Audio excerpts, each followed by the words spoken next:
Hello student, welcome to Bishop Academy online classes. Dear student, in this part of video, I am going to discuss the next step of controlling.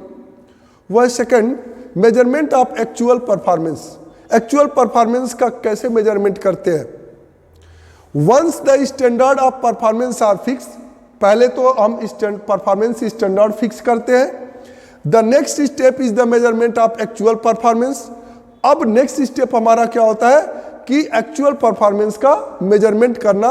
It means evaluation of work actually done and the result accomplished. यानी कि ये जो इसका मतलब होता है actual performance का measurement, जो एक्चुअली जो वर्कर्स के द्वारा जितना काम किया गया है उसका इवैल्यूएशन करना.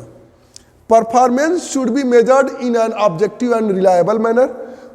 परफॉर्मेंस का जो मेजरमेंट किया था वो ऑब्जेक्टिव या रिलायबल मैनर में किया जाता है कि जो टारगेट उसको दिया गया था उसको ध्यान में रखते हुए उसका वैल्यूएशन किया जाता है.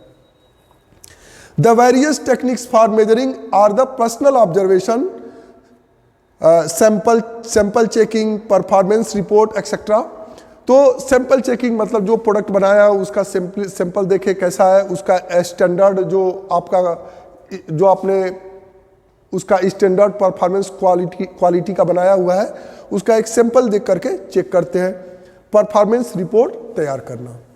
Performance must be measured in the same units in which standards are established. जिस यूनिट का जो स्टैंडर्ड फिक्स किया गया है उसी यूनिट के स्टैंडर्ड से उसका कंपैरिजन करना चाहिए. For example, if the standard for a factory has been fixed as 500 ton per month. अगर किसी फैक्ट्री का standard 500 ton per month fix किया गया है, the monthly output factory should be measures in tons. तो जो फैक्ट्री आउटपुट होगा वो किस में मेजर किया जाएगा? टन्स में ही मेजर किया जाएगा. This makes comparison between actual plan and performance easier. और इस तरह से हम एक्चुअल परफॉर्मेंस और जो प्लान परफॉर्मेंस होता है उसके साथ हम क्या करते हैं? मेजरमेंट करते हैं. Generally, performance is measured after the task, but whether possible measurement of work should be done during performance. For example, each part is checked while assembling the product. यानी कि कभी कभी ऐसा होता है कि इंड में हम उस प्रोडक्ट का उस परफॉर्मेंस का मेजरमेंट करते हैं, लेकिन हम चाहे तो उसको बीच में भी मेजरमेंट कर सकते हैं. उसके ड्यूरिंग द वर्क उसके किसी भी एक सैंपल को लेकर के हम उसका मेजरमेंट कर सकते हैं. थर्ड आपका comparing actual performance with standard performance. यानी कि अब उसका जो एक्चुअल परफॉर्मेंस है उसको स्टैंडर्ड परफॉर्मेंस के साथ क्या करते? कंपेयरिंग करेंगे. This step involves comparison of actual performance with the standard और planned target. Such comparison will reveal the deviation between actual and desired results. Deviation means gap or difference between actual performance and standard performance.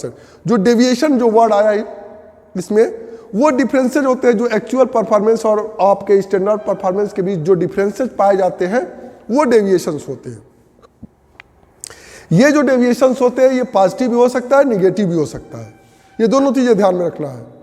ये जो performance है वो आपका positive हो सकता है, negative. जैसे जो स्टैंडर्ड परफॉर्मेंस है वो कभी आपका अगर 10 यूनिट का दिया गया है तो आप 11 यूनिट भी प्रोड्यूस कर सकते हैं और 9 यूनिट भी प्रोड्यूस कर सकते हैं. तो ऐसा 11 यूनिट होता है तो वो मोर देन स्टैंडर्ड परफॉर्मेंस हुआ. यानी कि वो भी एक डेविएशन में, वो पॉजिटिव डेविएशन में होगा. अगर कम होता है तो नेगेटिव डेविएशन में किया जाता है उसको. Comparison is easy when standard are fixed quantitative terms. तो अगर क्वांटिटेटिव टर्म्स में ये फिक्स किया गया है तो उसमें आप यूज कर सकते हैं. तो दो तरह से. फोर आपका एनालाइजिंग डेविएशन. आप some deviation in performance is expected in all activities so that next step in process of controlling the analyse the deviation from the standards analyse identify their causes. और उस causes को भी ढूंढना और उस deviation को ढूंढना और उस डेविएशन को डिटेक्ट करना भी कंट्रोलिंग के प्रोसेस में आता है. अब इसमें दो चीज से किया जाता है। In this regard managers use critical point control and management by exception. ये जो क्रिटिकल पॉइंट कंट्रोल और मैनेजमेंट बाय एक्सेप्शन है, ये बहुत इंपॉर्टेंट टॉपिक है, इससे क्वेश्चन पूछता है। क्रिटिकल पॉइंट कंट्रोल का मतलब क्या होता है कि it is neither economical nor easy to keep the check on the each and every activity in an organisation. क्या है कि हम किसी भी ऑर्गेनाइजेशन में न तो हम एक सारे एक्टिविटी पर नजर नहीं रख सकते हैं, ये पॉसिबल नहीं है। Therefore control should be focus on की रिजल्ट एरिया, KRAS, यानी की रिजल्ट एरिया पर फोकस करते हैं। वास्तव में जो स्टैंडर्ड परफॉर्मेंस रखा गया उसके एक्चुअल परफॉर्मेंस से मेजरमेंट करते हैं, उसी को हम देखते हैं, सारे एक्टिविटी पर नजर नहीं रख सकते हैं।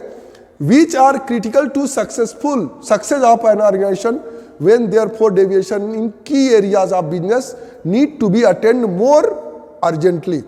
For example, 10% increase in the labor cost is much more harmful than a 20% increase in postal charges.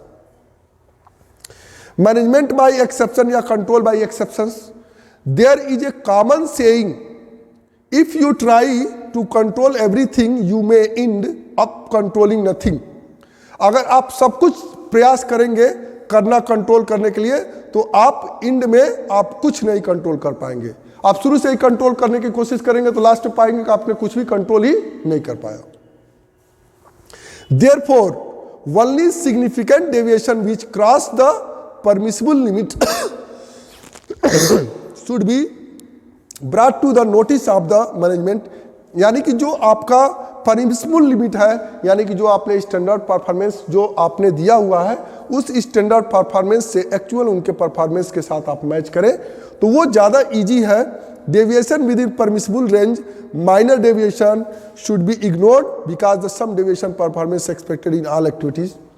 कुछ माइनर डेविएशन आते हैं, कुछ थोड़ी बहुत कमियां आती है तो उसको इग्नोर किया जाता है, क्योंकि इस तरह से आपके जो एक्टिविटीज होते हैं, कुछ एक्सपेक्टेड एक्टिविटीज होते हैं जो उसमें इस तरह की प्रॉब्लम्स आ जाती है वो डिफेक्ट आपके ऑर्गेनाइजेशनल डिफेक्ट भी हो सकते हैं।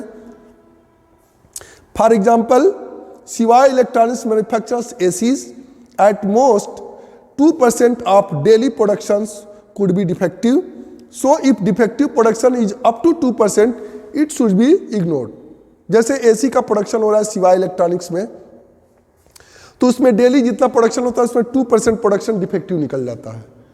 अब यह है कि अब हम जानते हैं कि 2% डिफेक्टिव निकलता है, लेकिन ये ध्यान में रखेंगे कि ये डिफेक्टिव 2% तक अगर आता है तो वो इग्नोर करेंगे, आप उसको इग्नोर कर देंगे कि 2% तो ऑलरेडी डिफेक्टिव निकलता ही है।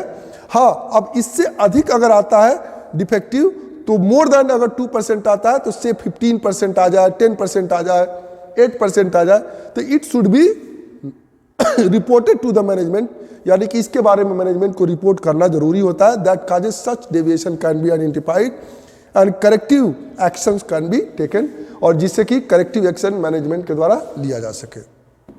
Thank you, have a nice day.